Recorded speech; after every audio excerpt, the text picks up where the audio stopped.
मित्रांनो, अचानक ठरलेला प्लान हा खूपच रोमांचक आणि सुखदायी असतो। त्यातून गप्पा मारता मारता एका मित्रासोबत ठरलेला हा हरिश्चंद्रगडाचा प्लान। काय वेळ असावी हो। वार होता सोमवार। आम्ही दोघे मित्र बाईक पार्क करत होतो आणि येणारा शनिवार आणि रविवार अगदी जवळच होता। असं सहज बोलता बोलता माझ्या तोंडातून निघालं, फिर क्या प्लान है भाई। तो पण सहजच बोलून गेला, आप बताओ, सॅटर्डे संडे तो छुट्टी आहे। माझ्या डोक्यात तर होतं ब्रह्मगिरी पर्वतावर जाऊन शंभू महादेवाला भेटायचं, मग त्र्यंबकेश्वर करायचं। पण म्हणतात ना, जे नशिबात असतं ते भेटतंच। त्यामुळे अचानक तोंडातून निघालं एका गडाचं नाव, ते म्हणजे हरिश्चंद्रगड। पण मला अजिबात माहीत नव्हतं की शनिवारी आपल्यासोबत कोण येणार आहे। माझी बाईक तर तशी 100 सीसीची, पण त्या मित्राची बाईक 350 सीसीची, म्हणूनच मी त्याच्याच बाईकवरून प्रवास करायचा ठरवला। थोड्या वेळाने फोन आला, अरे भाई, अपने साथ और 4 लोग आ रहे। बोलता बोलता 6 जण तयार झाले। दिवस उजाडला आणि गडावर जायचं ठरलं की मी तर तसा 4ला उठूनच तयार होतो, कारण महाराजांच्या गड किल्ल्यावर जायचं म्हणजे हे प्रत्येक मराठ्यासाठी पर्वणीच असते। मुंबई नाशिक हायवेवरून आम्ही सकाळी 6:30 वाजता प्रवास चालू केला। मध्ये थोडा चहा नाश्ता घेतल्यावर कसारा घाटातले नयनरम्य दृश्य बघता बघता भंडारदराला जाणारा शॉर्टकट पकडला।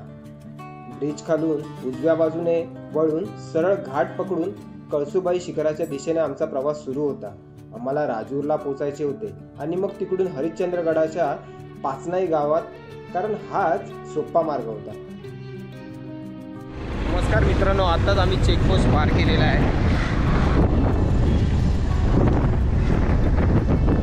मित्रांनो, आता आम्ही इकडे चेकपोस्ट पार केलेला आहे आणि चेकपोस्टवर तुम्हाला इकडे पावती पाडावी लागते फॉरेस्टची। तर बाईक आणि माणसानुसार वेगवेगळे दर आहेत। तर बाईकचे ती लोक घेतात ते पर पर्सन पर बाईक 25 रुपये घेतात आणि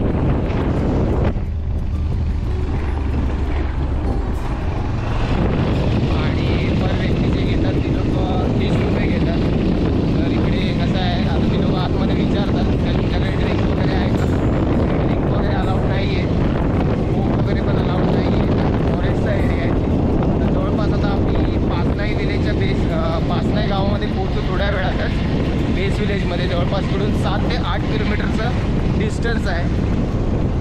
तुम्ही सुंदर एकदम असं निसर्गरम्य वातावरण बघू शकता।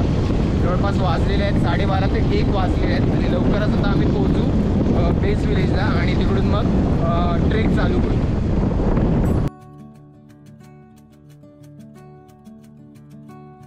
गावात जाणारा रस्ता हा ऑफरोड होताच, म्हणजेच कच्चा होता।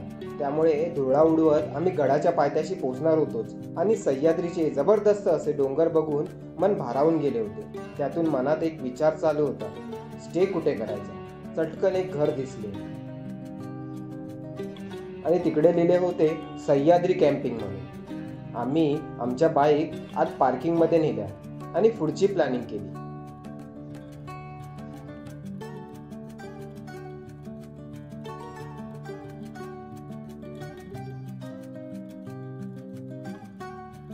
नमस्कार मित्रांनो, कसे आहात? मजेत आहात ना? तर फायनली आपण पोचलेलो आहोत आता हरिश्चंद्रगडला। हरिश्चंद्रगड हे पाचनाई विलेजमध्ये आहे। राजूरपासून जवळपास एक 20 किलोमीटर अंतरावर असेल, म्हणजे जवळपास आम्ही ठाण्यापासून प्रवास केला। ठाण्यापासून हे 175 किलोमीटर अंतरावर आहे हरिश्चंद्रगड। तर पुढे तुम्हाला जसा व्हिडिओ बघाल तुम्हाला तशी माहिती भेटेलच। आणि तुम्ही जर सकाळी ट्रेक करत असाल, चालू करत असाल, तर तुम्ही 1 डे ट्रेक करू शकता कंप्लीट। जर तुम्ही उशीर केला तर तुम्हाला इकडे स्टे करावं लागेल।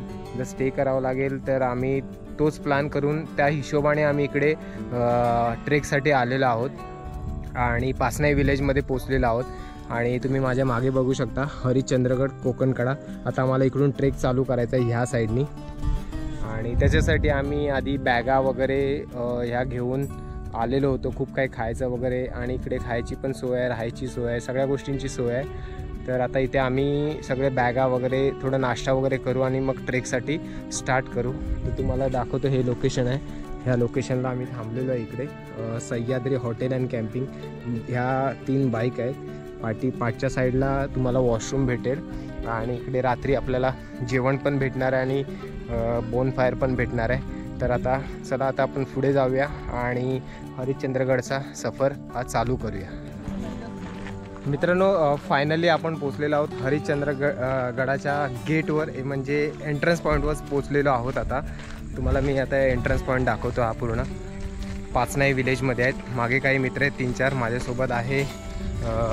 दीपक आहे, हा बघा, ह्याचा पण चॅनल आहे लास्ट ब्लॉग करून, मी लिंक डिस्क्रिप्शनमध्ये टाकेन. सह्याद्री कॅम्पिंगच्या घरात बॅगा वगैरे ठेवल्या, फ्रेश झालो आणि काकांनी मस्त गरमागरम पोहे आणि चहा घेऊन दुपारचे 2 वाजता आम्ही गडावर जायला निघालो. वेळ तशी योग्य नव्हती, हवा बोचरी आणि वातावरण थंड. त्यात आम्ही बाईकने प्रवास करून आलो. पण हरिश्चंद्रगडाचा मुख्य प्रवेशद्वार जो फॉरेस्ट विभागाने बांधला आहे तो बघून सगळा थकवाच दूर झाला. तशा गडावर येण्यासाठी खूप वाटा आहेत. आम्ही ज्या वाटेवरून आलो ती म्हणजे पाचनाईची वाट. राजूर पाचनाई अशी बस सेवा उपलब्ध आहे. पाचनाई हे गडाच्या पायथ्याचे गाव असून गड चढण्यास 1.5 ते 2 तास साधारण लागतात. तसं पाचनाई गाव हे उंचावर असल्याने गड चढायला जास्त त्रास होत नाही. पाचनाई ते हरिश्चंद्रेश्वराचं मंदिर हे अंतर सुमारे 4 किलोमीटर आहे. तसं बघायला गेला तर या गडाला खूपच पौराणिक पार्श्वभूमी आहे. ह्या साईडला ॲक्च्युली पहिला दगडांचा रूट होता, हा बघा ह्या साईडला, आणि आता इकडे शिड्या लावलेल्या आहेत. गावकऱ्यांनी ना शिड्या लावलेल्या आहेत, म्हणजे ना आता खूप सारी पब्लिक इकडे पर्यटन. हरिश्चंद्रगड म्हणजे सह्याद्र्यांची, आपल्या ट्रेकरची भटकंती म्हणून ओळखली जाते. त्याच्यामुळे त्यांच्या सुखसुविधांसाठी इकडे गावकऱ्यांनी मस्त शिड्या लावलेल्या, जेणेकरून त्याला कोणा त्रास होणार नाही येण्यासाठी वरती. तर आता आपण वरच्या पाठवर जाऊया आणि वरच्या गोष्टी कव्हर करूया.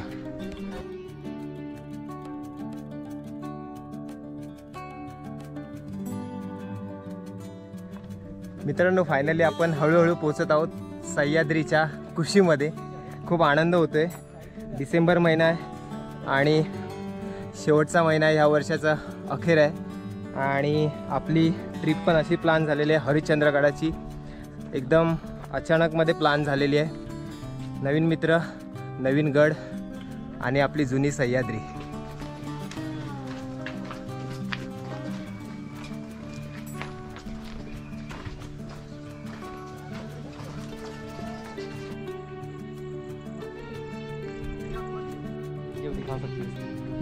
मित्रांनो, आपण इकडे आल्यानंतर एक असा पूर्ण धबधबा तुम्हाला बघायला भेटेल. धबधब्यामध्ये बघा अजूनही पाणी आहे काही प्रमाणात. काही मासे तरंगत आहेत ह्या साईडला. आणि आणि हा धबधबा पूर्ण ह्या साईडला कनेक्ट होतो आणि खाली गावच्या दिशेने जातो. म्हणजे 2-3 पार्टमध्ये हा डिवाइड होऊन जातो. म्हणजे विचार करा तुम्ही, पावसाळ्यात कसला जबरदस्त असा सीन असेल या साईडला, एकदम जबरदस्त सीन. मित्रांनो, आपण आलेलो आहोत इथं आता रिव्हर क्रॉसिंगला आलेलो आहोत. पण आता तुम्हाला रिव्हर काय दिसणार नाही, नदी काय दिसणार नाही, कारण पावसाळा नाही आहे, डिसेंबर महिना आहे. तर अजून एक खूप चांगलं काम केलेलं आहे इकडच्या गावकऱ्यांनी, ते म्हणजे हा पूल बांधलेला आहे, जो पावसाळ्यात खूप उपयोगी पडणार आहे सगळ्या पर्यटकांना. जे महाराष्ट्रभर येतात, जे सह्याद्रीचे ट्रेकर्स, त्यांच्यासाठी खूप महत्त्वाचं असं पूल तयार केला आहे त्यांच्यासाठी. हा बघा, खूप छान आहे, जबरदस्त वाटतो. हे बघा,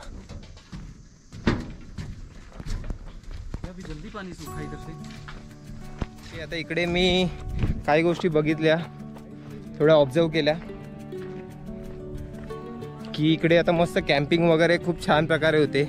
खायची राहायची सोय मस्त प्रकारे होते आणि त्याच्यामुळे पर्यटन आपले महाराष्ट्राचं खूप चांगलं डेव्हलपमेंट होते. आवडलं मला इकडे येऊन. ट्रेक काय जास्त हार्ड नाही आहे, मीडियम पकडा तुम्ही, एकदम नॉर्मल एक 5वीचा मुलगाही करू शकतो असा ट्रेक आहे. खूप छान, सुंदर, अप्रतिम, वेगळाच अनुभव आलेला आहे.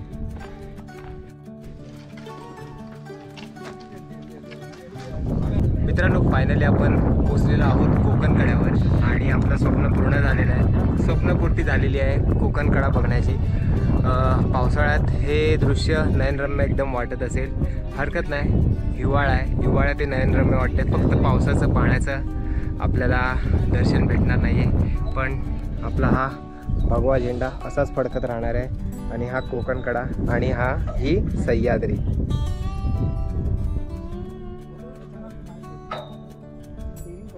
गडावर पोहोचल्यावर आधी आम्ही कोकणकडा बघायचं ठरवलं, कारण पहिलेच खूप उशीर झाला होता म्हणून कोकणकडा बघायला निघालो. जाताना पायवाटा ह्या चांगल्या होत्याच, पण मनात सारखा विचार येत होता की काय तेव्हाचे लोक कडक फिट असतील. एवढ्या गडावर येणं हे खायचं काम मुळीच नाही. कोकणगडाजवळ पोहोचला तर खूप सारे गावकऱ्यांनी स्टॉल लावले होते आणि पर्यटकांची पण खूप गर्दी दिसत होती. वीकेंड असल्याने गर्दी असणारच होती. गडावर रेलिंग असल्यामुळे सेफ्टी वाटत होती, तरी सेफ्टीची रेलिंग क्रॉस करून अगदी सांभाळून कोकणकडा निहाळत बसलो. मग काय, फोटो आणि व्हिडिओचा धुमधडाका चालू झाला. सुमारे अर्धा तास बसल्यावर आराम केल्यावर बाजूलाच एक गावकर लिंबू पाणी आणि पेरू घेऊन बसला होता. आधीच उशीर, त्यात दुपार आणि उपाशीपोटी फक्त एक प्लेट पोहे खाऊन वर आलो होतो, त्यामुळे भयंकर भूक लागली होती. सोबत आणलेली राजूळची भेळ आणि पेरू खाऊन आम्ही पुन्हा परतीच्या वाटेला निघालो. आता आपण कोकणकडा बघितल्यानंतर काही गुफा आहेत इकडे, बौद्धकालीन गुफा आहेत, तर त्या आपण आता बघून घेऊया. खूप छान आहेत आणि बघण्यासारखे आहेत. हे बघा, पानी पीने लेकिन लोग गंदगी करते हैं, प्लास्टिक डाल के पानी. या गुहामध्ये भयानक काळोख होता, पण काही मूर्खांनी स्वतःची नावे लिहिली होती या गुहामध्ये. हे बघून अतिशय दुःख तर झाले, पण विचार आला आपण पुढच्या पिढीला काय दाखवणार. म्हणून थोडासा पुढे गेलो आणि मग एक गणपती बाप्पाची मूर्ती मस्त कोरली.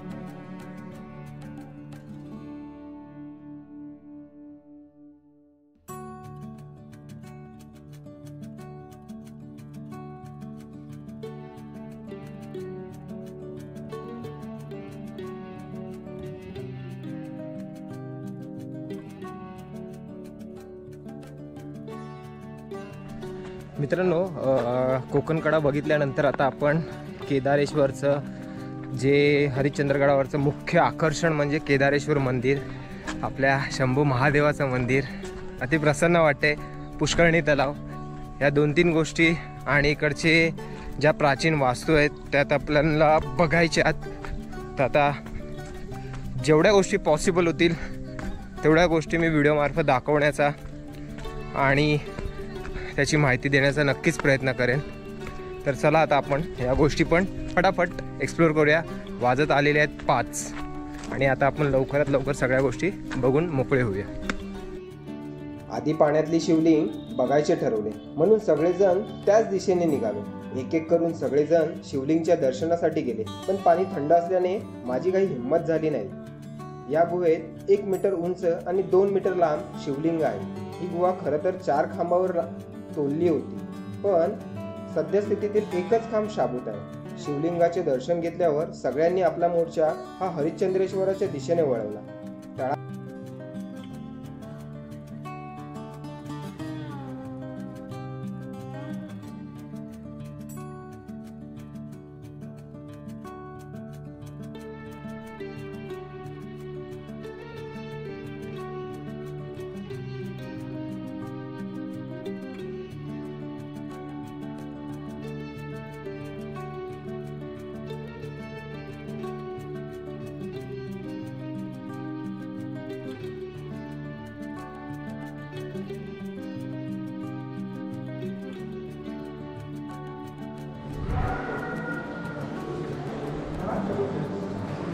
मित्रांनो, तुम्ही माझ्या मागे बघू शकता, जे माझ्या मागे आहे ते शिवलिंग आहे. हे पूर्ण शिवलिंग आहे.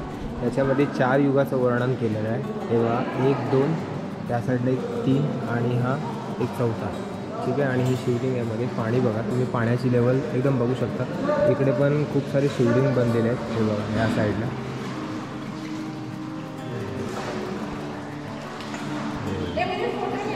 पासून या मंदिराची उंची साधारण 16 मीटर आहे. मंदिराच्या प्रांगणात प्राकाराची भिंत आहे. या प्राकाराच्या भिंतीसमोर दगडी पूल आहे. या पुलाच्या खालून एक ओढा तारामती शिखरावरून वाहत येतो. यालाच मंगळगंगेचा उगम असं म्हणतात. पुढे ही नदी पायथ्याच्या पाचनाई गावातून वाहत जाते. मंदिराच्या आवारात अनेक गुहा आहेत. काही गुहा राहण्यासाठी योग्य आहेत, तर काही गुहामध्ये पाणी आहे. हे पाणी थंडगार आणि अमृततुल्य आहे. मंदिराच्या मागे असणाऱ्या गुहेमध्ये एक चौतरा आहे। या चौतऱ्यात जमिनीत एक खोली आहे, यावर प्रचंड शिला ठेवली आहे। या खोलीत चांगदेव ऋषींनी 14 वर्ष तप केला आहे असे स्थानिक गावकरी सांगतात। मंदिराच्या प्रवेशद्वारासमोरच एक छोटेसे मंदिर आहे, यातही महादेवाची पिंड आहे। या छोट्या मंदिरासमोरच एक भग्नावस्थेतील मूर्ती आहे, त्यातील पाषाणावर राजा हरिश्चंद्राची डोंबाऱ्याच्या घरी कावडीने पाणी भरत असलेला प्रसंग चित्रित केलेला आहे।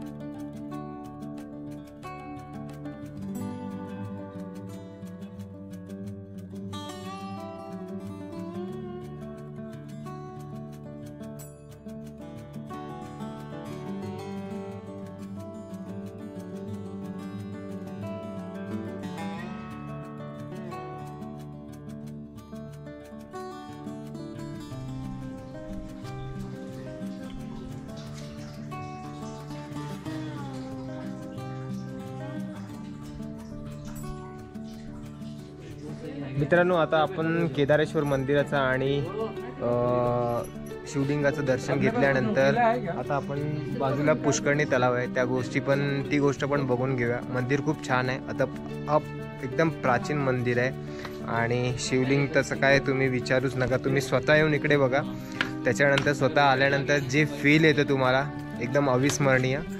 हा एक आगळा वेगळा अनुभव आहे सह्याद्रीमध्ये।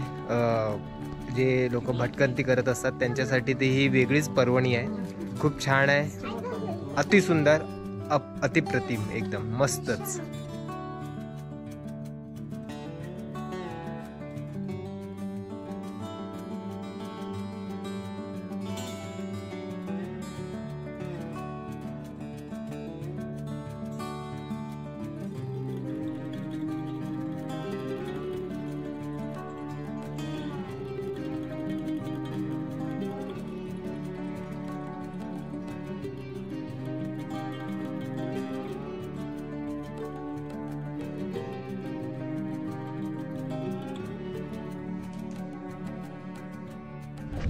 मित्रांनो, 6:15 झालेले आहेत आणि कोकणकडा, केदारेश्वर ज्योतिर्लिंग आणि पूरा डार्क आ रहा होगा, चेंज होके एंगल चेंज करेगा। जहाँ पे हम लोग बोले ना इधर नहीं पूरा डार्क आएगा, ये वाला ये साइड से आएगा। हाँ, ये साइड से मस्त आ रहा है। मित्रांनो, फायनली आपलं केदारेश्वर मंदिराचं दर्शन आणि पुष्करणी तलाव आणि कोकणकडा ह्या खूप काही गोष्टी आपल्या बघून झालेल्या आहेत। मला नक्की सांगा व्हिडिओ कसा वाटला। व्हिडिओ आवडल्यास चॅनलला लाईक करा, शेअर करा, सबस्क्राईब करायला विसरू नका। आणि जय शिवराय, जय हिंद, जय श्रीराम, जय महाराष्ट्र आणि जय श्रीराम। कसा वाटला तुम्हाला हरिश्चंद्रगड? मस्त वाटला। हाँ, अजून कुणा लोकांना सजेस्ट करणार तुम्ही? सब लोग आओ, सब लोग आओ। आप भी आइए, अपनी लाडली बच्ची को भी लेकर आइए।